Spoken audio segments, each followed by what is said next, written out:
यही सुनाई देगी वहां पर आवाज। फिर एक बार और कह दो जोर से, इदम सर्वम, ओम ही यह सारा जगत है। विचिंतित ओंकार मात्र सच्चरा, झाड़ पेड़ से लेकर पहाड़ों नदियों से लेकर पशु पक्षियों से लेकर मनुष्य तक जिसमें भरे हैं, ओंकार मात्र सचराचरम जगत, जड़ चेतन जड़ जीव जस सकल राम में जान। इस तरह से हम इस विश्व रूप को भूल गए।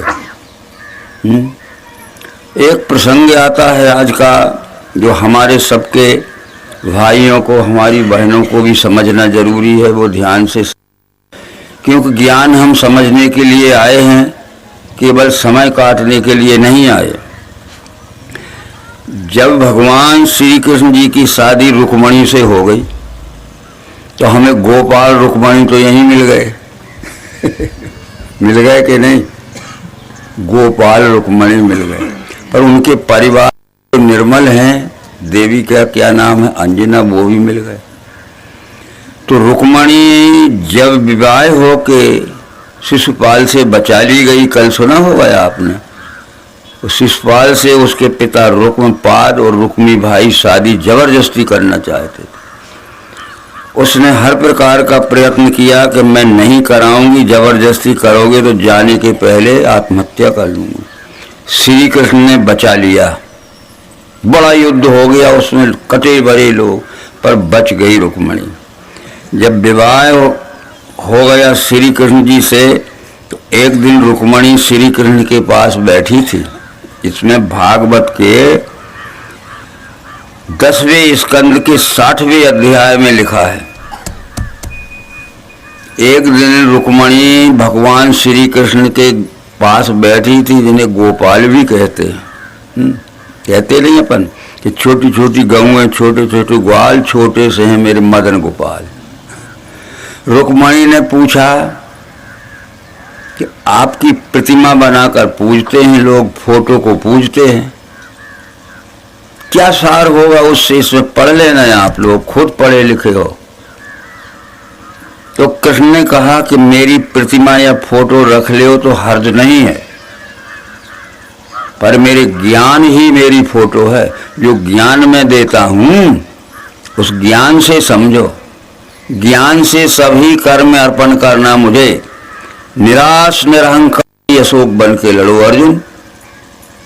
ये रुक्मणी से कह दिया कि जो मैं ज्ञान देता हूं उस ज्ञान से मेरी पूजा करो, पर ये मेरी शकल जो है, मेरा ज्ञान छोड़ दोगे और मेरी शकल की पूजा करोगे तो तुम्हें फायदा नहीं होगा। आप पढ़िए, पढ़े लिखे हैं, सज्जन हैं, हमारी बहनें पढ़ी लिखी, तो यही तो छुड़ाना था श्री कृष्ण को। वो फोटो अथवा पत्थर की, मिट्टी की प्रतिमा रखने के लिए मना नहीं करते थे, परंतु जो ज्ञान मैंने दिया है, व्यास जी को दिया है, अर्जुन को दिया है और भक्तों को दिया है, गोपिकाओं को, वो ज्ञान से ही मेरी पूजा करो, ज्ञान से सभी कर्म अर्पण करना मुझे, निराश निरहंकारी अशोक बन के लड़ो, फिर चाहे जो काम करो। तो रुक्मणी ने कहा कि आज तक तो मैं समझती थी कि आपकी फोटो ही पूजने से फायदा होगा, आपने फोटो का, प्रतिमा का मना तो नहीं किया, पर जिस शरीर से ज्ञान दिया गया उस ज्ञान की पूजा करो। ले भैया, जो रुक्मणी पूछती है कौन सा ज्ञान दिया था आपने? ईश्वरा सर्वभूतानाम हृदय से अर्जुन तिष्ठति, ईश्वर सब भूतों के हिये में पार्थ है बसा, यंत्राकार फिराता है भूतों को निशक्ति से, उसके शरण में जाना। जो ज्ञान मैंने दिया है कि चराचर सृष्टि के रूप में दिख रहा है, ये विश्व रूपी ईश्वर है, अपने स्वकर्म के द्वारा सच्चाई से, समर्पित भाव से सेवा करना। कोई मजदूरी करता हो तो विश्वरूप को पहचान के कहे कि हम विश्वरूप की मजदूरी कर रहे, श्रम विभाग। कोई व्यापार भी करता हो तो हम विश्वरूप की सेवा में व्यापार कर रहे हैं। व्यापारी के पास जब ग्राहक आवे व्यापारी की दृष्टि ये रहना चाहिए कि विश्वरूप परमात्मा आया है सामान खरीदने के लिए। ग्राहक में जब परमात्मा देखा जाएगा तो घटिया माल नहीं दिया जाएगा और नाजायज पैसा नहीं लिया जाएगा। सत ही लेना सत ही देना, तुम भूलो ना। अरे तुम मेरी फोटो पूज रहे हो, मेरे ज्ञान से विपरीत चल रहे हो, तो वो व्यापारी जो वैश्य होता है तीसरा वर्ण, वो उनकी पहली नज़र होना चाहिए कि परमात्मा आया है मेरी दुकान पर सामान लेने के लिए। ग्राहक में परमात्मा देखो, क्योंकि सब ही में तो मैं हूँ। तो उसको ऐसा करना, ज़्यादा पैसे मत लेना और तौल के कम मत देना। अभी हम क्या करते हैं, ग्राहक जाता है, हम लोग किसान हैं और भी हैं, गेहूं काटते हैं, धान काटते, उड़द काटते हैं, घर में भूसा निकाल के तौल के ले जाते हैं। हम 5 किलोग्राम तौल के ले गए और थोड़े और डाल लिए, थोड़े बहुत। जब दुकानदार के यहाँ गए तो वो तराजू के नीचे आधा किलोग्राम का कुछ बांधे है। हम ले गए थे 5 किलोग्राम, उसने कहा भैया ये तो 450 ग्राम है, 950 ग्राम है, देखो आधा किलोग्राम ले लिया नहीं। और जब अपनी शक्कर देने लगा 1 किलोग्राम तो 950 ग्राम दे दी। वो घटिया पैसे, हमारे सामान 1 किलोग्राम को 950 ग्राम तौल लिए उसने, गेहूं या उड़द, कितने कम घाटा कितना हो गया हमें, आधे 500 ग्राम। और जब अपनी शक्कर देने लगा तो देना था तो 950 ग्राम, 500 ग्राम शक्कर। ऐसा व्यापारी हमें नहीं चाहिए कि मेरी फोटो को पूरे पूरे झगड़ा करे, समझ रहे। सत ही लेना सत ही देना, तुम भूलो ना तुम भूलो ना। सो है आदि अनादि अस सत, ये सत विश्वरूप परमा है, आदि अनादि है। अरे तज कर गए जीव जी बहुमत, अरे उस विश्वरूप परमात्मा को छोड़कर ये जीव बहुत से भ्रम में पड़ा हुआ है। भटकत फिरे फिरावे, फिर 1000 जन्म भटकेगा और फायदा नहीं होगा। यह बात तो पहले भी निकल चुकी है जो हमने आपको बताई थी कि 7वें अध्याय के 14वें 7वें स्कंद के 14वें अध्याय के में लिखा है। ये प्रतिमा पूजन कब से शुरू हुई। दृष्टवा तेषा मिथो निराम वज्ञानात्मनाम त्रेतादिशु हरेर चर्चा क्रिय कव्य कृता। जब सतयुग में ज्ञान पूरा था, सतयुग योगी विज्ञानी कर ध्यान करें। त्रेता में ज्ञान था मगर 2, 4, 10, 20% कम गया। एक द्वापर में तो ज्ञान भूलने लगे लोग। तो ये इन लोगों को कहा कि एक काम करो, प्रतिमा बना लो, जिसकी प्रतिमा है उसकी शक्ल देखो और उसने जो ज्ञान दिया है वो किताबें भी पढ़ो। तो हम अकेली प्रतिमा को हाथ नहाया धोया, हाथ जोड़ के चले गए। इसी तरह से दूसरा वर्ण क्षत्रिय है, जो न्याय रक्षा करता है, क्षत्रिय को कहते हैं। किसी देश का हो, किसी जात का हो, कुल पंथ का हो, किसी युग का हो, क्षत्रिय 2 काम करते हैं। हमारा रक्षण करते हैं पुलिस के रूप में। बड़े बड़े अधिकारी रहते हैं, एसपी रहते हैं, डीएसपी रहते हैं, सर्किल इंस्पेक्टर रहते हैं, इंस्पेक्टर पुलिस रहती है। ये अपना रक्षण करने वाले हैं। कोई झगड़ा करता है बच्चे आते हैं इस तरह से। और फिर जब केस जाता है तो वहाँ जज बैठा है अपना फैसला करने के लिए। इस क्षत्रियों को भी ये ज्ञान होना चाहिए कि परमात्मा आया है अपराधी के वेश में, तो निरपराध को रिश्वत लेके सजा न दे। अभी तो अपराधी नहीं है पर रिश्वत लेते सजा बोल दे, और अपराधी है तो रिश्वत लेके छोड़ देते। इस ठीक न्याय नहीं कर रहा। मेरी शकल को पूज के जाते हैं ये घर में और वहाँ बुगू, समझ रहे हो कि नहीं। इसी तरह हम ज्ञानी हैं, ज्ञानी को शिक्षक कहते हैं, शिक्षक यानी ब्राह्मण। तो उनको भी चाहिए कि ज्ञान दे में सच्चा, और जो उनकी जरूरत के लिए है पैसा ले में उतना। अरे भाई उनको ज्ञानी लोगों को भी घर द्वार है, बाल बच्चे हैं, खाना पीना लगता है, बीमारी होती, तेल साबुन लगते नहीं लगते, दवाई लगती है। तो ज्ञान तो देते हैं पर ऐसा ही ले लें कि जितने में अपने परिवार का चलता रहे बस। ये सत विश्वरूप परमात्मा ही सत है। एकम सत विप्रा बहुधा वदंती अग्निम यमम मात्र विश्वान वाहु। ठीक, सच्चिदानंद घन ये परमात्मा है। इस परमात्मा ने ही अवतार के रूप में पृथ्वी पे ये ज्ञान समझाने आया था। एक बात अच्छी तरह से समझ लीजिए, रामचंद्र जी ने कभी नहीं कहा कि मैं परमात्मा हूं, और कृष्ण ने कभी नहीं कहा कि मैं परमात्मा हूं। वो तो कहते थे जब ये मानव जगत विश्व रूप परमात्मा को भूल गया और मंद विश्वास में भ्रम में भटकने लगा और मनमाने कर्म करने लगा और प्रतिमा को पूजने लगा। प्रतिमा का विरोध नहीं है, वो प्रतिमा देख के ये आना चाहिए कि किसकी, कृष्ण की प्रतिमा है या जिंदे कृष्ण है, रुक्मणी से पूजा चलो। तो मेरे ज्ञान से चलो। ज्ञान बुद्धि कही मैंने मान तू पार्थ कर्म में। हे अर्जुन, तेरी बुद्धि को जो मैं ज्ञान दे रहा हूं तेरे कर्म करने के लिए दे रहा हूं, मेरे ज्ञान के अनुसार कर्म करना, बस मैं ज्ञान बताने वाला हूं। ठीक है, तो इस तरह से हम उनके ज्ञान के अनुसार चलें। वो कृष्ण की पूजा यानी ज्ञान के अनुसार आचरण करना है, उनके ज्ञान के अनुसार चलना है। तो ये सब संवाद बहुत 2 पेज में लिखा है, आप थोड़े में समझ लीजिए। 7वें स्कंद में आ गई थी बात, ये 10वें स्कंद के और 84 अध्याय के में आई थी। कृष्ण रुक्मणी संवाद लिखा है। रुक्मणी ने कहा आज मैं समझ गई सब बात, अभी तक तो मैं भी भटक रही थी, तो आज ही तो समझना है। दिन कैसे बीते जाते हैं सोचो निज समय आज, कल का क्या पता होगा। वो मायरन जी कहते हैं दिन कैसे बीते जाते हैं सोचो निज समय आज। अरे आज ही सोच लो, कल को मत बैठे रहना, कल पता नहीं क्या होगा।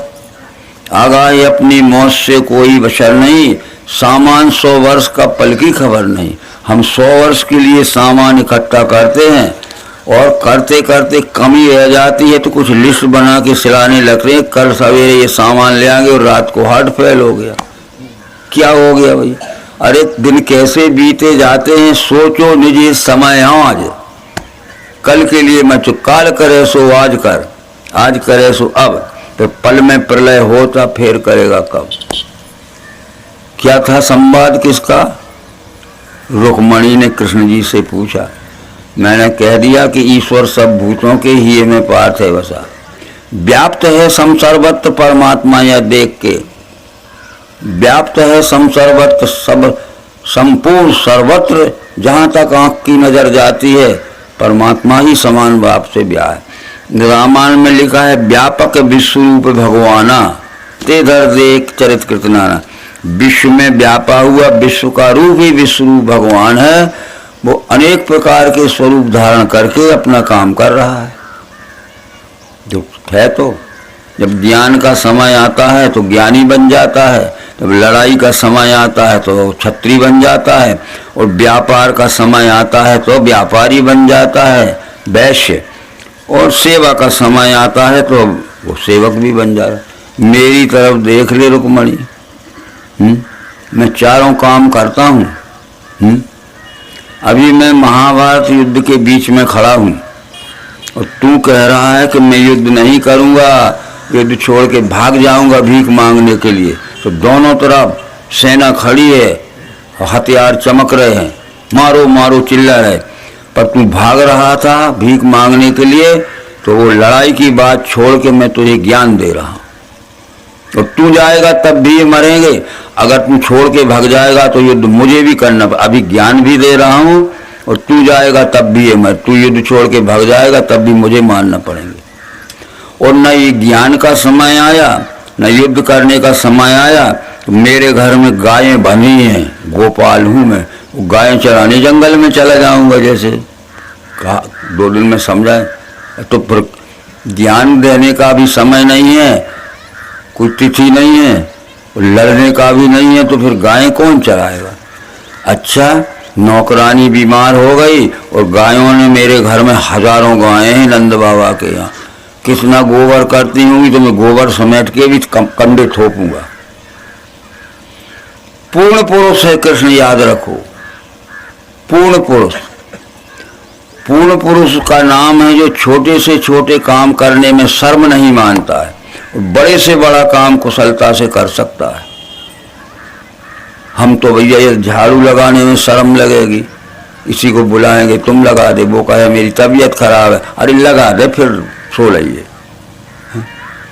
ठीक है, तो जब ये युधिष्ठिर ने राजसूय यज्ञ किया, युधिष्ठिर ने, तो राजसूय यज्ञ में हजारों राजा प्रजा और ये सब लोग यज्ञ में भाग लेने के आए थे। जैसे भागवत महापुराण यज्ञ में हम आए तो उससे समिति बन गई, कमेटी बनती है, यहाँ नहीं बना पाई इन्हें। कोष अध्यक्ष हो गया, दुर्योधन के जितने पैसे आएंगे मेरे पास जमा होंगे। एक कमेटी कोष अध्यक्ष। स्वागत अध्यक्ष हो गया दुशासन, उसका भाई कि जितने आएंगे सबका स्वागत मैं करूंगा, मौके पे एक काम होगा। परंतु ये सामान आना है, लाना है, कितना सामान किस दिन यज्ञ में खर्च होगा खाने पीने में। एक अध्यक्ष हो गया, सब अध्यक्ष बन गए, पानी वाला कुछ वाला। ये बात आई कि जब हजारों लोग आएंगे तो उनको भोजन कराना पड़ेगा, तो भोजन कराने के पहले पांव धोना पड़ेगा।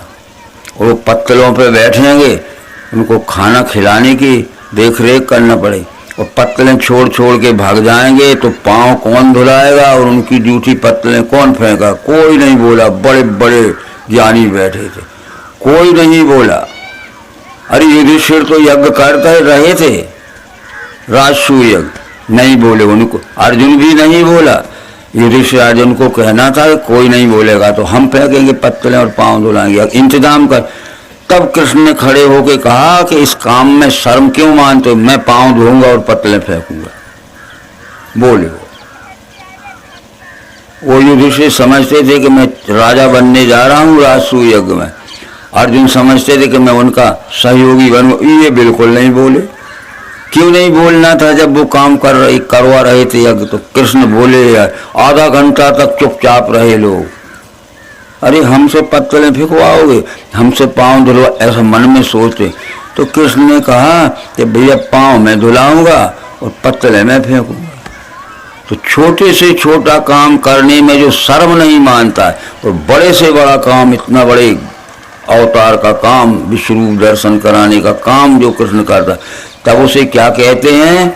पूर्ण पुरुष, पूरा ज्ञानी, यानी परमात्मा का अवतार।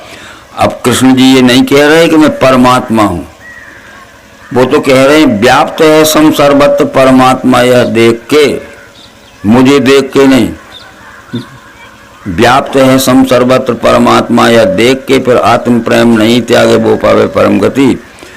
और दूसरी बात है कि अनेक भाव सृष्टि के देखे ये कई रूप में, देखो कितनी सृष्टि दिख रही है, झाड़ पेड़ वनस्पति पौधे पशु पक्षी सब, अनेक भाव सृष्टि के देखे ये कई रूप में, उसी से विश्व है जाने ब्रह्म संपन्न है, ये सब विश्व रूप है। नहीं कहा। जब ये मानव जगत इस विश्वरूप परमात्मा को भूल गया तो विश्वरूप परमात्मा की ओर से विश्वरूप की पहचान कराने के लिए मुझे भेजा गया है, तो मैं पहचान करा रहा हूं। और मान लेना, सोचो निज ही समय आज, बस दिन कैसे बीते जाते। ठीक बात थी। रामचंद्र जी ने कभी नहीं कहा कि मैं परमात्मा हूं। ये हमारे कथावाचक कहते हैं परमात्मा है, परमात्मा है। ये तो आदर की चीज है, तुम्हारी गलती से तो मुझे परमात्मा कहने लगो, मैं नहीं हूं परमात्मा। तब इसके प्रमाण हमें रामायण में मिलते हैं कि जब रामचंद्र जी का धर्म स्थापना का काम पूरा हो गया और उन्हें अब जाना चाहिए, अपना भी कल हो जाएगा श्रीमद् भागवत महापुराण का सप्ताह समारोह, चले जाएंगे हम भी अपने तुम्हारे। तो फिर इसके पहले रामचंद्र जी ने अपनी प्रजा को, ब्राह्मणों को और गुरुओं को बुलाया। एक बार रघुनाथ बुलाए, गुरुजन प्रवासी सब आए, सबको कहा ध्यान से सुनो, सुनो सकल पुरजन मम बानी, कहो न कछ ममता उड़ानी। हे नगर निवासियों, हे ब्राह्मणों और गुरु, जो कुछ मैं कहता हूँ ध्यान से सुनना, किसी स्वार्थ के वश नहीं कह रहा हूँ कि मेरा स्वार्थ है? सोई सेवक प्रियतम मम सोई, मम अनुशासन माने जोई। वही मेरा सेवक है, दुनिया में सबसे ज्यादा प्रिय भक्त है जो मेरे ज्ञान को मानेगा। लो, और मेरा ज्ञान जिसने नहीं माना, ना वो मेरा सेवक है ना मेरा भक्त है। सोई सेवक प्रियतम मम सोई, मम अनुशासन माने जोई। वही मेरा सेवक है और दुनिया में सबसे प्यारा भक्त है जो मेरे ज्ञान को मानेगा। अरे ज्ञान क्या दिया था, आगे पढ़ो तो राम ज्ञान दे रहे हैं कि आकर 4,84,000 जोनि भ्रमय जीव अविनाशी, फिर सदा माया कर प्रेरा, काल कर्म गुण सौ वगैरह। ये जीव आत्मा कहाँ से चला है और कहाँ आया है हमें मालूम है, हम कहाँ से चले। अभी तो कहोगे कोई बमोरी से आया है, कहीं गुरुजी से आया है, ये चलना नहीं है। आकर 4,84,000, 4 खाने की 84 लाख योनि से चल के बड़ी मुश्किल से ये आदमी के शरीर में आए। आकर 4,84,000 जोनि भ्रमय है जीव अविनाशी, फिर सदा माया कर प्रेरा, काल कर्म गुण स्वभाव गिरा।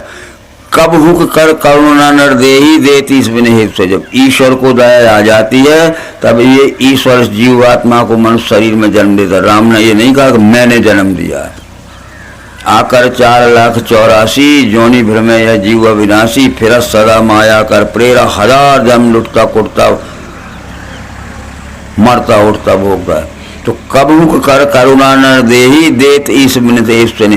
जब ईश्वर को दया आ गई तो ईश्वर ने मानव शरीर, जीव को मानव शरीर में जन्म दिया।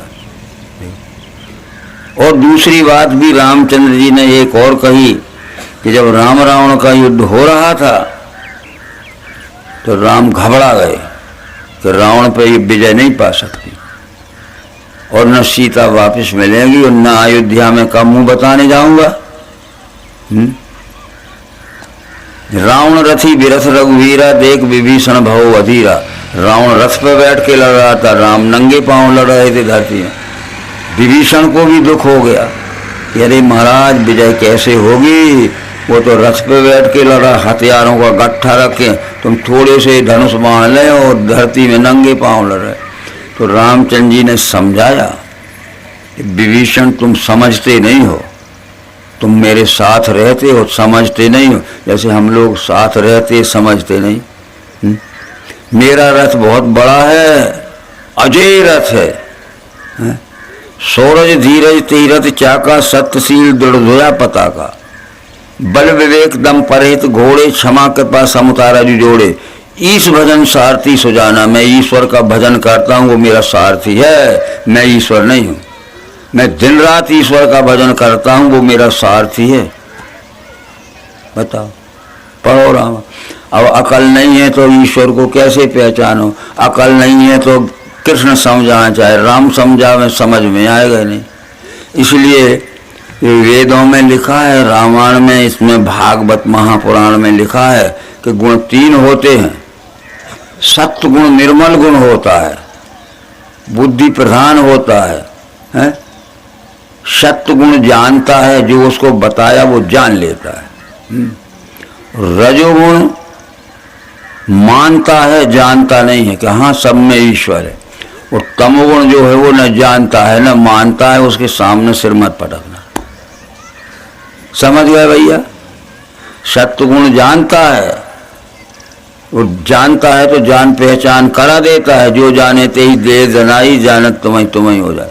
और रजोगुण मानता है कि है सब में परमात्मा, पर सबके अंतर के वस्तु है, इसमें कैसे अरे है, वो तो किताब में तो लिखा है, हमारे गुरुजी तो कह रहे थे सब में। और तमोगुण जो होगा ना जानता है ना मानता है, उसके लिए वो कहते कृष्ण जी कि उसके साथ में ज्यादा सिर मत पर। एक दृष्टांत हम देते हैं आपको, फिर आगे चलेंगे। दृष्टांत इसलिए कि हम लोगों को ठीक ठीक से ज्ञान समझ में आ जाए। एक राजकुमारी थी, राजकुमारी यानी बुद्धि। एक राजकुमारी थी, वो कह रही थी कि मेरे में 98 गुण हैं, 89 2 कम 100, और मेरे से 2 गुण जिसमें ज़्यादा होंगे पूरे 100 से शादी करूंगी। दुनिया में कोई आदमी नहीं मिला, नहीं मिला। पर लोगों ने सोचा कि इसकी उम्र बेकार जा रही है। एक मूर्ख का सिर घुटा के ले आए चंदन लगा के, और कहा कि ये देवी, ये मेरे गुरुजी हैं, दुनिया में सबसे बड़े हैं, तुम्हारे में 98 गुण हैं, तुम्हारे से 2 गुण ज़्यादा हैं इनमें, अब तो शादी करना पड़ेगी। हाँ बोले करूँगी। तो वो क्या पढ़ा के लाए थे वो मूर्ख गुरु को, कि जब वो कुछ पूछेगी तो तुम कह देना मैं नहीं जानता, वो समझाने लगे तो तुम कह देना नहीं मानता, बस इससे ज़्यादा कुछ मत कह दिया ये हमारे गुरुजी हैं, ये 100 गुण संपन्न, तुम्हारे में 98 2 ज़्यादा चाहिए। वो पूछने लगी कुछ तो उसने कहा मैं नहीं जानता। वो समझाने लगी तो कहने लगा मैं नहीं मानता। तो बोले 2 गुण क्या है तुम्हारे में ज़्यादा? न जानता हूँ न मानता हूँ, न रमले। ये तुमने हंस लिया, अरे जी तो 2 गुण है, तमोगुण है, ना जानता है ना मानता है। पर रजोगुण मानता है, मान जाता है, पर जान नहीं पाता। सत्वगुण जानता भी है, मानता भी। तो तुम कहोगे क्या जानते हो? तो वो जो जानता है, जो जाने ते दे जनाई, जानत तुम्हें तुम्हें हो जाए। ठीक है, लिखा है। तो ये बातें भैया भागवत महापुराण है, ये ऐसी घरू बातें नहीं है कि चाहे जो मन गढ़ंत कर लिया। अच्छा, भागवत सन 10 के अध्याय 64 में लिखा है। अब 10वां 11 अध्याय और कल 12वां पूरा हो जाएगा, जिसमें कलयुग का वर्णन है। कलयुग का एक राजा निर्ग थे, वो गायें दान देते थे। गायें कि मेरे यहाँ बहुत सी गायें हैं, जिनको चाहिए ले जाए और बिना पैसे के दे दूंगा। चाहे जो लाल पीले कपड़ा पहन के आने लगे, चंदन लगा के साधु बन के, कि राजा साहब हम गौ भक्त हैं, एक गाय हमें दे दो, हम खूब गाय की सेवा करेंगे और उससे दूध निकलेगा, खाएंगे। ले गया। दूसरा आया, ऐसे सैकड़ों गायें दे दी उसने, राजा निर्ग ने। पर परीक्षा नहीं ली कि ले जाके क्या करते। अब सैकड़ों गायें दी तो उन गायों का दान का जो परिणाम उसे मिला, एक गहरे अंधेरे कुआं में इतना बड़ा गिरगट बन के पड़ा था। क्या पड़ा था? अरे एक गाय के देने से तो बेहतर नहीं तर जाते हैं। उन्हें सैकड़ों गायें दी और एक अंधेरा कुआं था जिसमें पानी नहीं था, सैकड़ों फुट गया, उसमें जाके इतना बड़ा एक जानवर बन के गिर गया। वहां से चिल्लाता रहता था मुझे निकालो, मुझे निकालो। अरे एक गाय देने से तो कहते बेहतर नहीं कर जाता है, वो सैकड़ों गाय दे के उसको क्या फल मिला। इसलिए दान 3 प्रकार का होता है। दातव्यमिति यद्दानम दीयते नुपकारणे देशे काले च पात्रे च तद्दान सात्विकम स्मृत। कर्तव्य जान के पार्थ फलासा भाव त्याग के यथा शास्त्र सुपात्रों को देना वो दान सात्विकी। जब दान देने का अधिकार हमें है तो इनमें लेने का अधिकारी कौन है, हमें परख लेना चाहिए। वे नकली बन के आ गए थे साधु, वैसे कसाई थे। इधर तो पीला कपड़ा पहन के आ गए, चंदन लगा के आ गए, माला पहन के आ गए और ले गए, वहाँ काट लिए। उनकी देखा देखी दूसरा आया, तीखा देखी तीसरा आया, सैकड़ों गायें दान दी, नरक में पड़ा था। तो इसलिए ये कहते हैं कि कर्तव्य जान के पार्थ फलासा भाव त्याग के यथा शास्त्र सुपात्रों को, सुपात्र को दान देना चाहिए। दान देने का अधिकार तो हमें है कि ये वस्तु हमारी है, ये वस्तु हमारी है।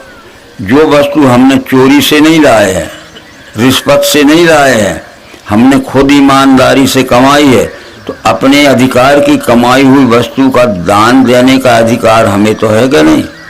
तो इसके पहले परख लेना चाहिए कि लेने का अधिकारी कौन है। हमने परखा नहीं तो क्या है,